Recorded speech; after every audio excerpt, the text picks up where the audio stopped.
Assalamualaikum warahmatullahi wabarakatuh. Punten dokter teman-teman semuanya. Perkenalkan, nama saya Muhammad Jazza Kamali dari tutor C14 dengan NPM 153. Pada kesempatan kali ini saya akan melaksanakan pemeriksaan obstetri pada ibu hamil dengan tujuan untuk menentukan usia kehamilan, kemudian untuk menentukan posisi janin, serta menghitung detak jantung dari janin.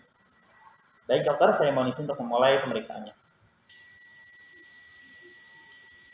Baik, selamat siang Ibu. Untuk Ibu, perkenalkan, nama saya Muhammad Jazza Kamali, mahasiswa 4 angkatan 2019 yang mana sedang berjaga pada klinik kali ini. Untuk Ibu, jadi kali ini saya akan melaksanakan pemeriksaan obstetri yang mana nanti pemeriksaannya mungkin akan sedikit tidak nyaman karena saya akan membuka baju Ibu dan melihat bagian perut untuk menentukan posisi bayi, kemudian menentukan usia kehamilan, dan juga untuk mendengarkan detak jantung janin. Namun saya akan berusaha untuk profesional mungkin. Apakah Ibu bersedia? Baik, Ibu bersedia ya. Dan apakah Ibu ada pertanyaan lagi? Baik, tidak Ibu. Nah, punten Ibu sebelumnya, apakah Ibu sudah buang air kecil? Oh, belum Ibu. Oh, baik. Bila belum, maka Ibu silakan buang air kecil terlebih dahulu. Baik. Saat ini pasien sudah buang air kecil, maka saya akan melanjutkan. Baik Ibu, punten silakan berbaring terlebih dahulu. Kemudian untuk posisi pemeriksa, pastikan di sebelah kanan dari pasien. Untuk bagian kepala pasien ini sebelah sini, kemudian ini perut pasien, terus sebelah sini merupakan kaki pasien. Baik, sebelum mulai pemeriksaan, saya akan melanjutkan dengan cuci tangan terlebih dahulu. Ibu menggunakan 6 langkah menurut WHO. Baik, kemudian bila sudah mencuci tangan, saya akan mengeringkan menggunakan handuk bersih. Nah, pastikan peralatan sudah tersedia semuanya, yang mana di sini terdapat alat pengukur, kemudian ada juga stetoskop monoaural. Baik, selanjutnya saya akan melanjutkan dengan memastikan kepada ibu terlebih dahulu untuk menanyakan beberapa pertanyaan, yaitu menganalisis terlebih dahulu dan juga melakukan pemeriksaan umum. Baik, setelah saya melakukan hal tersebut, maka untuk kesimpulannya, karena untuk usia kehamilan ibu saat ini kurang lebih 24 minggu, kemudian untuk gestasinya itu 2, kemudian untuk paretusnya 1 dan abortusnya 0. Nah, kemudian kebetulan ibu ini sudah pernah hamil 1 kali begitu.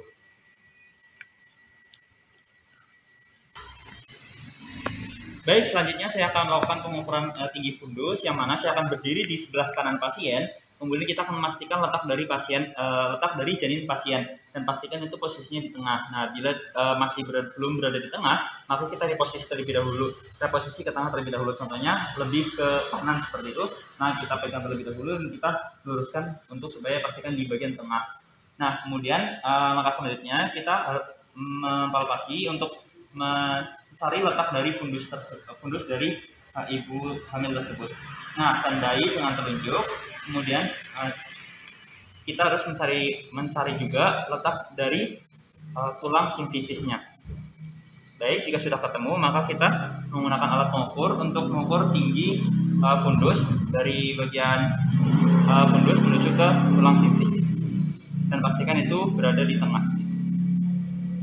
Bila sudah diukur, kemudian kita balik, kemudian kita mengukurnya dari tulang simfisis menuju ke fundus.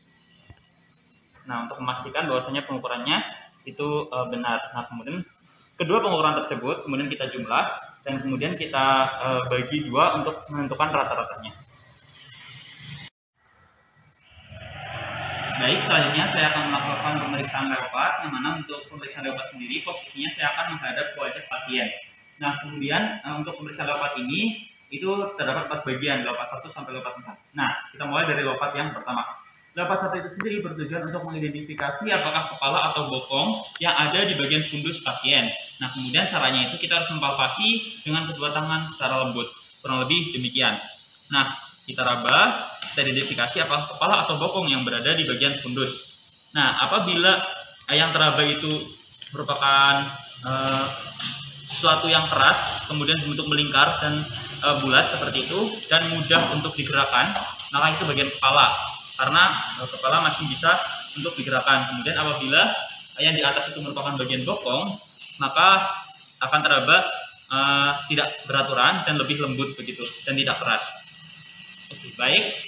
Dan untuk pasien ini yang berada di bagian fundusnya itu merupakan bagian bokong. Baik, selanjutnya saya akan melanjutkan ke pemeriksaan leopard 2 yang mana tujuannya sendiri untuk menentukan posisi punggung dari janin. Nah, caranya kita meletakkan tangan di lateral, lalu tekan di dinding uterus dengan lembut untuk menentukan ada di kanan atau di kiri untuk bagian punggung janin seperti itu. Baik, kita raba perlahan-lahan. Nah, apabila yang diraba itu merupakan bagian punggung, maka akan teraba lurus, kemudian kaku, dan sedikit keras seperti itu. Kemudian apabila yang teraba itu bagian ekstremitas atau bagian depan, seperti tangan dan juga kaki, maka itu akan teraba tidak beraturan, kemudian kecil dan juga tidak tunggal seperti itu, ada banyak seperti itu. Nah, pada pasien ini yang untuk bagian punggungnya itu berada di bagian lateral kiri, jadi di sebelah sini. Baik, selanjutnya saya akan melanjutkan ke pemeriksaan leopard 3 yang bertujuan untuk mengidentifikasi apakah yang terletak di bagian bawah itu kepalanya atau bokongnya untuk mengkonfirmasi pemeriksaan leopard 1. Nah, caranya itu kita mempalpasi bagian atas dari simfisis dengan jempol dan juga pangkal jari dan rasakan apakah ada kepala atau bokong di situ. Nah, saya ulangi lagi, apabila bagian kepala, maka itu akan teraba bundar dan juga keras dan bisa digerakkan seperti itu. Namun apabila pada bagian bokong itu di bawah bagian bokong, maka akan teraba lembut serta asimetris. Nah, coba digunakan untuk memastikan bahwa tadi bagian kepala atau bagian bokong. Dan pada pasien ini, untuk yang berada di bawah itu merupakan bagian kepala. Baik, selanjutnya saya akan melakukan pemeriksaan leopard yang keempat. Baik, untuk pemeriksaan leopard ini itu bertujuan untuk melihat apakah kepala janin itu sudah masuk ke bagian panggul atau belum. Yang mana untuk pemeriksaannya sendiri saya akan menghadap ke kaki pasien. Kemudian yang harus kita pastikan untuk pemeriksaan leopard 4 ini itu adalah kita memastikan bahwasanya usia dari janin itu di atas dari 20 minggu seperti itu. Dan karena usia janin ibu ini merupakan 24 minggu tadi, nah kita dapat melakukan pemeriksaan leopard 4.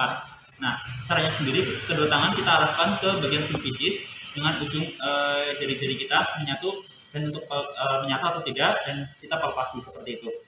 Nah, kurang lebih seperti ini, merasakan apakah kepala sudah masuk ke bagian panggul atau belum. Nah, apabila jemari kita menyatu, maka itu konvergen. Nah, apabila tidak menyatu, maka itu divergen seperti itu. Atau artinya belum masuk ke bagian publik simfisis panggul seperti itu. Baik, sekarang saya akan melakukan pemeriksaan okulasi atau pemeriksaan untuk menentukan detak jantung janin. Yang mana saya akan menggunakan stetoskop monooral, kurang lebih seperti ini. Contohnya ini, misalkan ini stetoskop monooral. Nah, caranya itu kita akan meletakkan di bagian punggung janin dengan kurun waktu selama akumulasi 15 detik. Nah, untuk intervalnya sendiri yaitu 5 detik didengarkan, kemudian kita jeda 5 detik, kemudian 5 detik lagi didengarkan, jeda lagi 5 detik, kemudian 5 detik lagi didengarkan, dan jeda 5 detik. Nah, maka durasi dari total untuk mendengarkan itu 15 detik. Kurang lebih demikian. Di sini kan pada bagian lateral kiri, itu tadi punggung dari janin. Maka kita akan mendengarkan 5 detik, kemudian menghitung ada berapa jumlah dari detak jantung janin. Setelah 5 detik, maka kita akan istirahat, dan itu kemudian kita istirahatnya selama 5 detik, kemudian kita dengarkan lagi selama 5 detik, kita hitung lagi jumlah dari detak jantung janin, kemudian kita istirahat lagi, kemudian kita ulangi 1 kali lagi sampai kita melakukannya 3 kali. Nah, pada pasien ini detak jantungnya itu reguler, dikarenakan untuk jumlahnya sendiri 10 per 5 detiknya, maka sebanyak 30 detak jantung selama 15 detik tadi. Kemudian untuk cara penghitungannya, itu kita harus mengalihkan 4 dari perhitungan yang tadi. Nah, ini kan 30 dikalikan 4, maka didapatkan 120. Nah, untuk detak jantung janin yang normal itu kurang lebih di interval 110 sampai 160 bpm.